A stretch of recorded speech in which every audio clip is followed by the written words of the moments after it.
Para gravar para me mandar, tá, filho? Ó, coloquei para gravar porque o Ei, Sérgio pediu, iniciando minha aula aqui. A gente podia fazer um dia, sério, uma aula de matemática e literatura. Ia ser muito legal. Até saiu da aula. Bom dia para todo mundo, bom dia para todos e todas. O Sérgio mandou um link com a senha errada, mas agora deu certo. Sejam bem-vindos e bem-vindas.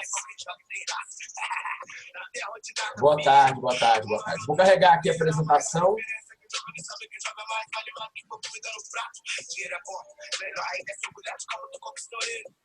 Aquelas coisas, né? O que se aprende no caminho bota mais do que chegar. Isso te faz seguir real, igual um filme de terror na direção de J. Filho. Aquelas coisas, né? Que vai com muita sede ao pote, tá sempre queimando largada. É pra nós ter autonomia.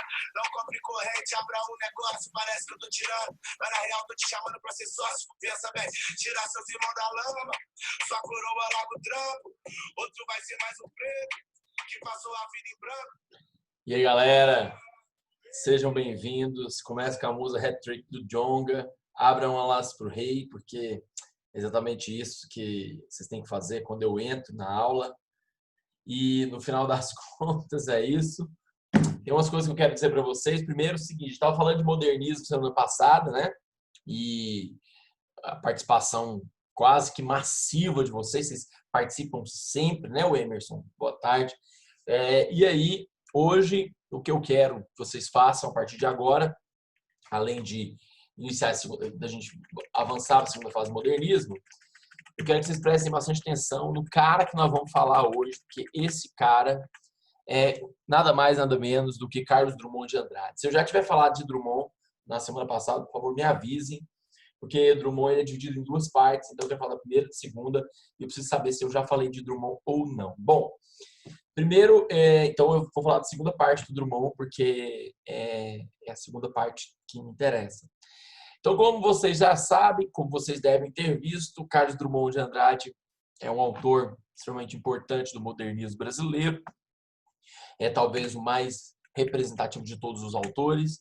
A poesia dele traz diversas estruturas e linguagens e ela pode ser dividida em fases, né? Eu tenho a primeira fase, que é a fase dos poemas mais próximos de 22, a segunda fase, onde os poemas são mais sociais, a terceira fase, onde os poemas são sociais, mas também individuais, e aí ele passa a fazer um questionamento do sentido da vida a partir de uma linguagem feita de paradoxos e contradições, e a quarta fase, que é a fase dos poemas que sintetizam as fases anteriores, que, nesse caso, o poeta vai retomar aquele humor, aquela veia humorística que ele já tinha perdido durante a vida. E, por último, e não menos importante, a quinta fase, né, uma quinta fase, em que o poeta escreve uma série de poemas eróticos. No caso, o único livro que apresenta poemas eróticos foi publicado em 92, anos depois da morte do Drummond. O Drummond, inclusive, não publicou esses poemas, acredito, por ser um homem muito tímido, né? Por conta do pudor que ele apresenta, alguma coisa assim. E ele resolveu não publicar esses poemas. E aí, depois que ele morreu, né? Infelizmente, é assim que funciona com todo artista. Eu, se fosse artista e alguém publicasse alguma coisa minha que eu não queria que as pessoas publicassem, eu ia ficar muito puto. Mas é igual, não sei se vocês sabem história, eu gosto de contar história, né? Tem nada a ver, mas eu gosto. O Kafka, Franz Kafka, ele tinha um monte de livros escritos e ele nunca iria publicá-los. Aí um dia, quando ele estava bem doente, ele falou para um amigo dele o seguinte, falou, olha, você vai guardar esses livros meus e se eu vier a morrer sem publicar eles, eu quero que você destrua todos os originais. Tudo bem? Tudo bem, ele prometeu isso.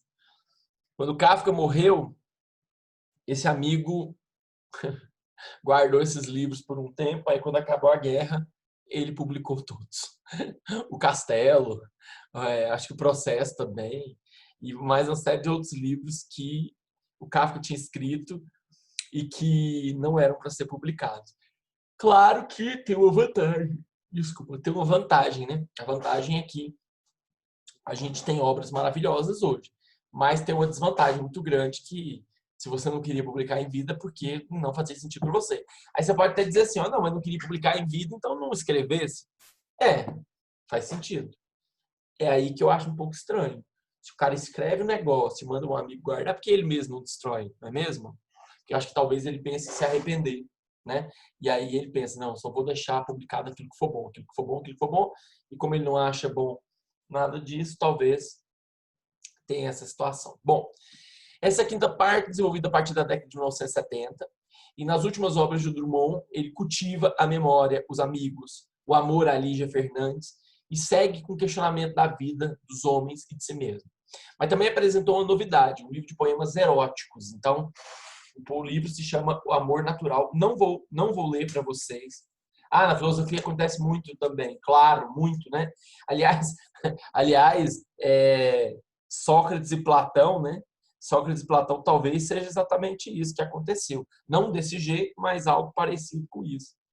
Sócrates e Platão têm essa situação em que Sócrates não escreve nada e Platão fala dele o tempo inteiro. Talvez Sócrates nem tenha existido. Pode ser só uma criação de Platão para legitimar seu raciocínio. Bom, se Sócrates não existiu, Platão é gênio mais ainda, né? E é isso. Bom, seguindo aqui o roteiro de como eu preparei esse processo, eu quero ler para vocês alguns poemas e falar um pouco sobre eles, né? Aqui tem alguns pontos que me chamam a atenção, tá? O primeiro deles, talvez o menos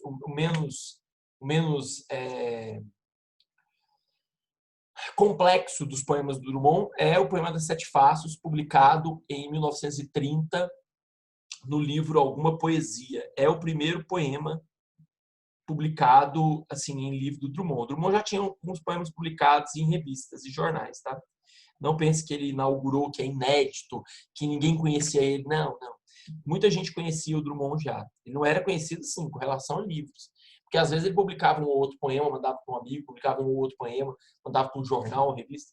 Então ele era amigo íntimo do Mário de Andrade, por exemplo, de frequentar a casa e tudo mais. E esse livro, o Alguma Poesia, ele dedica, inclusive, ao Mário de Andrade. Escreve lá falando assim, ao meu amigo, não, a Mário de Andrade, só isso, a Mário de Andrade.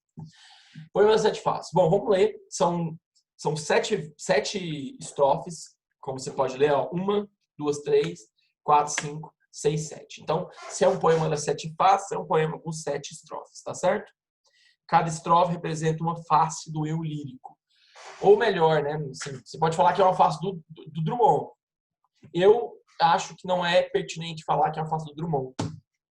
E sim uma face do eu lírico, porque eu acho que é mais prático e, ao mesmo tempo, faz mais sentido falar que é dele, do eu lírico, do que da pessoa, porque às vezes a pessoa pode inventar, né?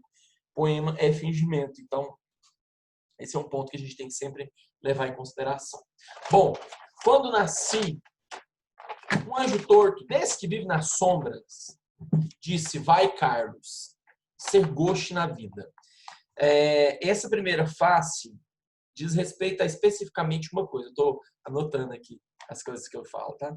Essa primeira fase diz respeito a especificamente algumas coisas interessantes. A primeira, que provavelmente, quando ele fala que esse anjo torto, ele já está dizendo que o caminho dele na poesia vai ser torto. Que o caminho dele na poesia já vai ser um caminho de desvios. E não desvio do ponto de vista estético, mas desvio da própria perspectiva que o poeta tem com a realidade, né?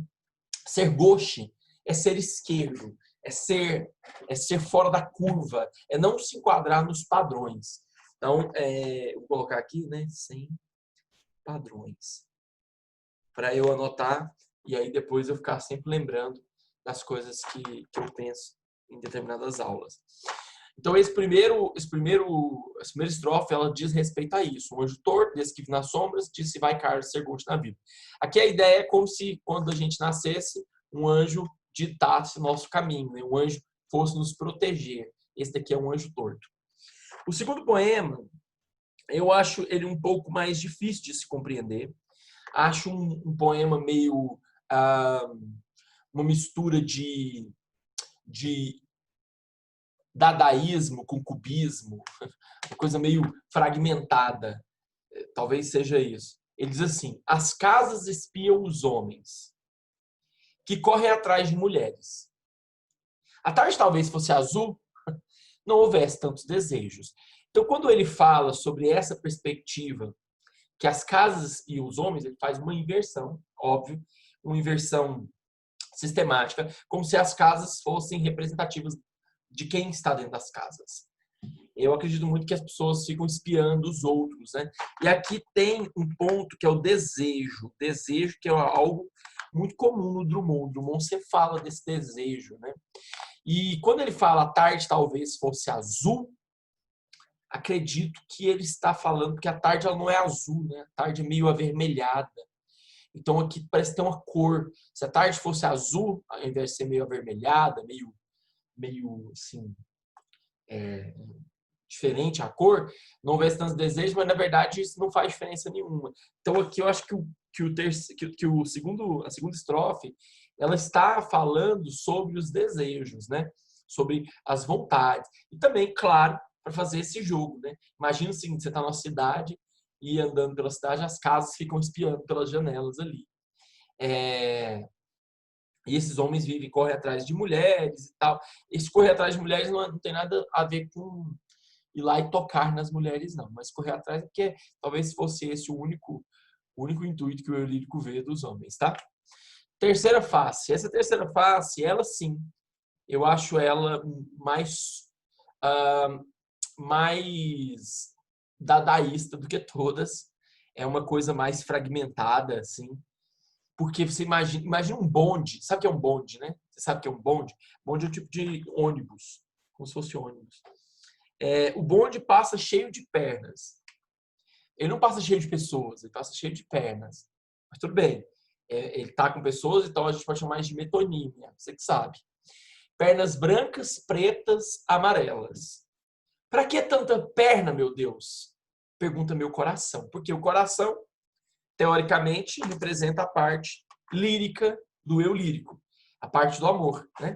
Quer dizer, ele não vai conseguir amar todas as pernas que ele vê no mundo. Acho que essa daqui é muito representativa de muita gente. Que é tipo assim, você tem desejo por todas as pessoas do mundo e você tem consciência de que jamais você vai conseguir ficar com todas elas. Então o coração fala assim: para que tanta perna, meu Deus? Né? Pergunta meu coração. Porém, meus olhos não perguntam nada. Quer dizer, ele não vai deixar de olhar por isso. Ele vai continuar olhando, os olhos dele não perguntam nada. Isso tem a ver muito com a divisão entre o desejo e o amor, sabe? Onde ele estabelece aqui essa divisão. Existe o coração dele, que pergunta para que tanta oferta no mercado, e os olhos, que não perguntam nada, porque os olhos são incontroláveis e ele vai continuar olhando. Então, assim, acho que aqui é o eu lírico revelando claramente duas coisas importantes sobre Drummond. Você vai pegar o Drummond e você vai ler 100 poemas do Drummond e você vai encontrar um problema muito grave, em geral, com relação às mulheres. Existe no Drummond, sim, uma espécie de... Como é que eu posso dizer? Uma espécie de frustração pelo fato de ele não ter acesso ao grupo feminino. Acho que seria isso. Tipo, ele não consegue... As mulheres, para o Drummond, são sempre muito difíceis. Então, ele vai sempre revelar aqui uma relação conflituosa entre estar com as mulheres e não estar. Parece que as mulheres não são elementos comuns na vida do Drummond. Então, o eu lírico... Do Drummond, não, me desculpa. Do eu lírico do Drummond. Então, ele sempre vai sofrer pela ausência de mulheres, né? Tanto que, quando ele fala Confissões do Itabirano, ele fala assim que as noites da cidade de Itabira eram noites sem mulheres, né? Noites sem mulheres. Porque Itabira é uma mina, né? Itabira tem uma mina. Então, claramente, e a mina, inclusive, era da família Drummond. Claramente tem essa relação. Bom, por último, não, mais um verso. É o quarto, né? Então, esse daqui eu acredito mesmo que eu acho que tem a divisão entre a carne e o coração. Tá certo? Divisão entre a carne e o coração. Acho que essa é a terceira face. Na quarta face, revela um lado tímido do eu lírico, ou do poeta, quando ele diz, o homem atrás do bigode. O Drummond usava bigode nessa época, em 1930. Então, pode ser que esteja falando sobre si mesmo, hein? Imagina, se ele estiver falando sobre si mesmo. Em geral está, né? Mas a gente não pode... Assim, em geral, ele está falando sobre si mesmo, mas a gente não pode confundir o eu lírico com o poeta. Deixa eu ver se tem alguma foto dele de bigode aqui no livro. Tem algumas fotos que aparecem aqui do Drummond.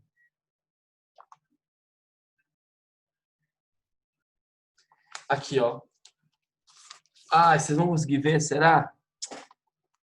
Ó, ele de bigodinho. Olha ele de bigodinho. Óculos e bigode. Então, olha essa imagem aqui e eu vou ler o poema. Ele diz assim. O homem atrás do bigode é sério, simples e forte. Quase não conversa. Tem poucos, raros amigos. O homem atrás dos óculos e do bigode. Acho que é o Drummond, né? E essa fotografia aqui é de 1930. Em 32 ele já estava sem bigode. Em 34 também. Tem até uma carteira profissional dele. Ele no Ministério da Educação. Várias fotos. Ele com a filha Maria Julieta. E o neto Carlos Manuel, já em 51. Então ele tem aí a galera, né? Com Dolores em 63. Drummond é o tipo do cara que vai ser magrelo a vida inteira, né? Você vê as fotos dele, não engorda, não. Pode casar 10 vezes, não engorda. Eu queria ser igual ao Drummond. Casei uma vez e engordei pra caralho. Agora imagina. Os caras que casam aí várias vezes. Bom, próximo. A quarta face tem a ver com a face do credo, né? Assim, de quando você acredita, quando você se depara com uma coisa que é muito difícil. E aí você sempre se depara com isso e acaba pensando, acaba sofrendo quando ele diz, meu Deus, por que me abandonaste? Aqui, você lembra, né? Bíblia. Quando Jesus Cristo está na cruz, ele diz, Pai, por que me abandonaste? Não esqueça disso. É uma referência. Se até Jesus, que é Deus, né? Que é Deus na Terra, em determinado momento teve esse momento de, a gente pode chamar de blasfêmia, de não credo, quer dizer, ele desacreditou de Deus, e depois, é claro, rapidamente Deus mostrou para ele que ele não tinha abandonado o filho. Vocês sabem disso, né? Vocês lembram disso? Vocês são leitores de Bíblia, que ele não tinha abandonado o filho. Quer dizer, quem é o Drummond para não ter essa dúvida também, né? Então ele fala, meu Deus, por que me abandonaste? Você sabia que eu não era Deus. Você sabias que eu era fraco. Aqui eu acho que tem a ver muito, com a ideia. Pode falar de fugalidade, sim, tá? Pode falar. Faz parte, inclusive, desse conceito. Mas, assim, quando ele fala que ele sabia que ele não era Deus, sabia que ele era fraco, é interessante isso, né? Eu acho que tem a ver... Porque isso não é desacreditar de Deus do ponto de vista do poeta, mas é falar, olha, não me testa, porque eu sou fraco, eu sou humano. Aqui eu acho que mostra a fraqueza, né? A fraqueza humana. É muito interessante esse aspecto. Vem a quinta face. A quinta face é ótimo, é uma crítica. É uma crítica à rima. Esse daqui é muito moderno, tá? E eu vou explicar como eu entendo esse verso. Vocês estão concordando com tudo que eu estou falando, né? Porque eu não vi ninguém questionar. Eu falo um monte de besteira aqui e ninguém questiona. Posso falar qualquer coisa, né? Posso até xingar vocês. Vocês nem vão questionar. Vocês têm que questionar. Não precisa, mas se vocês não concordam, questiona. Pode falar, fala assim, ó, não concordo. Aí eu vou ter que falar, tudo bem, então, se você não concorda, eu vou tentar te explicar por que eu penso assim. Aí você vai dizer, Não, mesmo assim eu não concordo. Aí eu vou tentar te mostrar os fatos. Aí se você mesmo assim não concordar, ok, pronto, a gente só discorda, vai cada um para sua casa, que você já está em casa, eu também, e a gente fica feliz. Mas tem que conversar sobre as coisas. Bom, a quinta face, ele diz assim: mundo, mundo, vasto mundo. Se eu me chamasse Raimundo, seria uma rima, não seria uma solução. Mundo, mundo, vasto mundo. Mais vasto é o meu coração. Eu acredito agora que ele esteja dizendo o seguinte: ele está ironizando a rima. Então aqui eu acho que ele faz uma ironia, num primeiro momento, para falar mundo, mundo, vasto mundo. Se eu me chamasse Raimundo, só porque, quer dizer, eu vou mudar meu nome só para rimar, né? Que é o que os poetas faziam, inventavam palavras só para rimar. Seria uma rima, mas não mudaria nada. Quer dizer, não solucionaria nenhum problema da poesia ou da pessoa que está lendo. Seria só uma rima, então a rima é ridícula. E aí ele diz: mundo, mundo, vasto mundo. Mais vasto é meu coração. Agora, ele está falando que o seguinte, o sentimento, e aí eu como entendo, que o sentimento da poesia é mais importante do que a rima. Que é mais importante sentir, ou seja, colocar o coração, como ele demonstra aqui, né? Colocar o coração ao invés de se preocupar com a rima. Porque nem o coração nem a rima talvez não solucionem nada. Desculpa, eu comi uma barrinha dessas aqui, um trem. Foi pro lugar errado aqui. Então eu acho que aqui ele faz uma crítica à rima, mas ele vai dizer o seguinte, que o sentimento é mais importante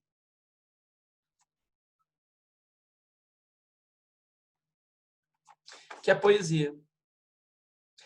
Desculpa, que a rima. Então mais vale o sentimento do que se preocupar com esse negócio de rima, tá certo? Acho que é essa parte que a gente precisa organizar. Bom, dito isto, vamos para a sexta e a sétima parte. Cadê a sexta? Cadê a sexta? Então tá errado. 1, 2, 3, 4, 5, 6, 7. Eu fiz errado. Eu escrevi errado. 1, 2, 3, 4, 5. Uai, cadê a sexta?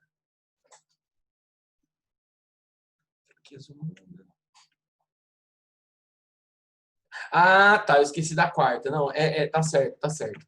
E aí vem a sétima parte. Sétima parte em que ele, provavelmente o Eurílico está com uma mulher que ele está afim, interessado. E aí ele, ou melhor, acho melhor, ele pode estar perto da gente e estar comovido com alguma coisa, porque ele é um ser de alma muito sensível. E aí ele diz assim: eu não devia te dizer, mas essa lua, mas esse conhaque, botam a gente comovido como o diabo. A culpa é da lua e do conhaque, né? Do álcool e do sonho. Então aqui o Eulírico fala sobre esse aspecto. Mas essa lua, mas esse conhaque, botam a gente comovido como o diabo. Esse é Drummond, tá certo?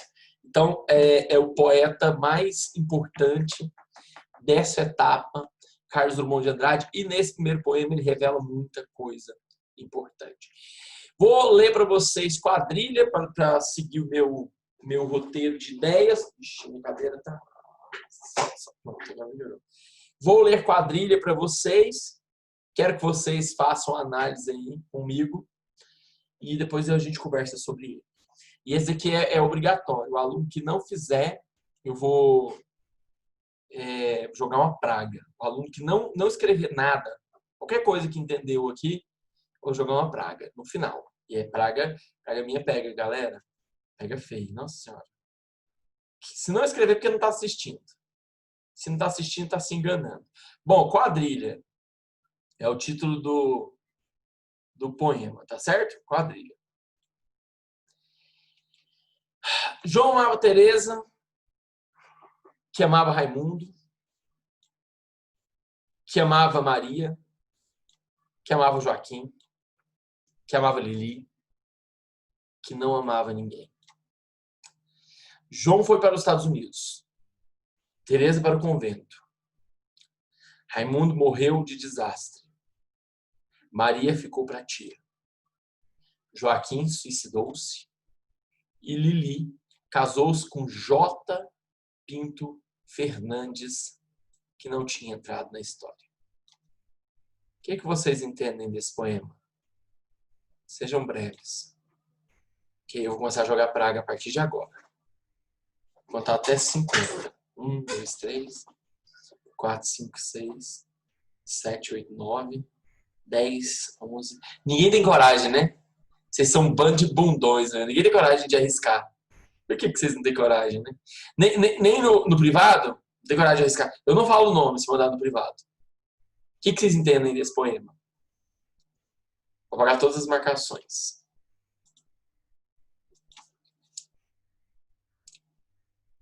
Ninguém ama ninguém, a Daniela diz. Legal, Daniela. Faz sentido. Depois vamos ver. Mas eu acho que ama. Eu acho que ama. Daniela, a primeira pessoa que marcou. Ela vai passar. Próximo.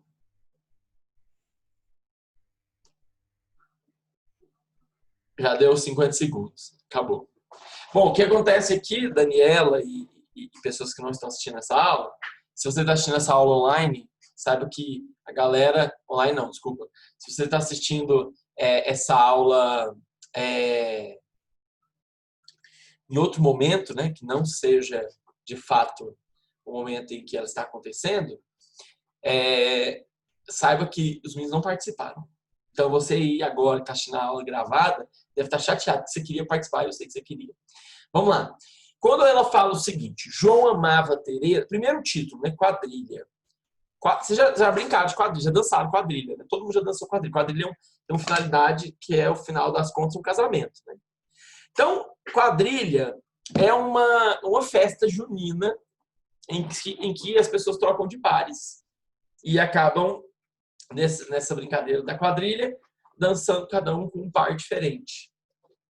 E, geralmente, a finalidade é o casamento, no final das contas. Bom, João amava Teresa, que amava Raimundo. Bom, aqui ele fala dos encontros amorosos. Nem sempre quem a gente ama a gente, né?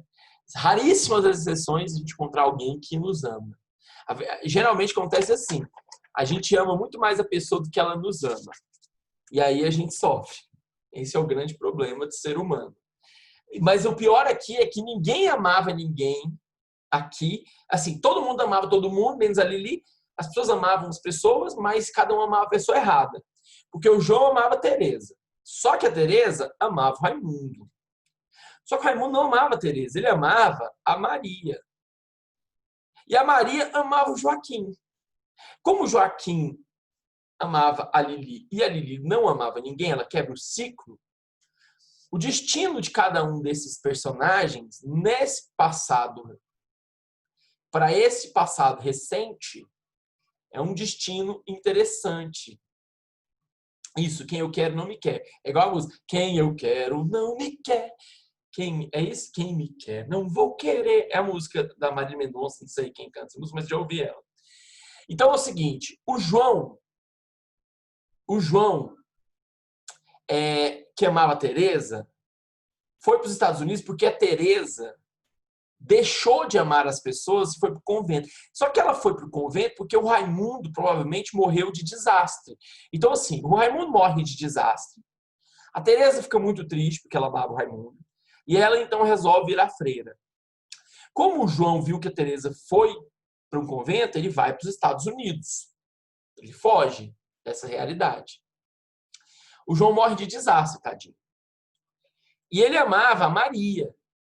E ele poderia se casar com a Maria, e ela não ficaria para a titia, mas a Maria, que era amada pelo Raimundo, e que amava o Joaquim, fica só porque o Raimundo morre e o Joaquim se suicida. Que é os dois que amam a Maria, ou melhor, o que ama a Maria e o que a Maria ama, morrem.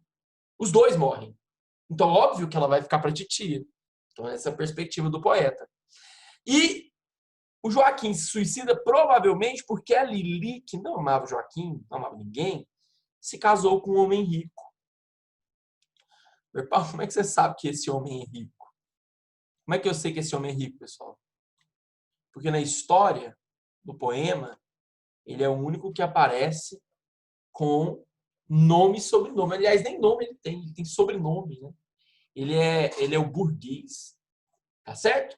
E ele nem tinha entrado na história, mas como ele tem dinheiro, ele pode entrar na história pelo poder e pelo dinheiro que ele tem. Seria essa a ideia. Se alguém discordar, fale comigo na próxima aula, porque vocês têm, a partir de agora, 30 segundos para eu finalizar essa aula. Ó, um beijo para vocês. Fiquem bem, tomem água, tomem cuidado. Gabriela, que bom que você não pensaria nisso, mas que bom que você não questionou, porque você pode falar assim, ó, eu não pensei nisso e discordo, mas você só não pensou nisso, então que bom. Quer dizer, significa que você provavelmente não discorda, mas é isso, tá? Provavelmente é essa perspectiva que o poeta quer nos trazer, essa dimensão que o poeta quer nos trazer ao estabelecer a relação de cada uma dessas pessoas. Tá certo? Só agora, fiquem bem. O que vocês vão fazer agora à tarde? Eu vou dormir, né? Então, fiquem bem, tomem cuidado, tomem água. E quando eu falo que eu vou dormir de verdade mesmo. Estou dormindo, estou dando uma aula e dormindo, dando uma aula e dormindo, dando uma aula e dormindo. E é isso. Um beijo, fiquem bem. Boa aula. Boa próxima aula, que é de algum professor, não sei quem é, mas aposto que é matemática, ou física, ou química. Só pode ser uma dessas. Eduardo, chileno? Eduardo, qual é Eduardo? O Eduardo de Química. Ah, vocês gostam do Eduardo de Química. Ele tem bigodinho. Então tá certo, ó. Um beijo pra vocês, fiquem bem, tomem cuidado, tomem água.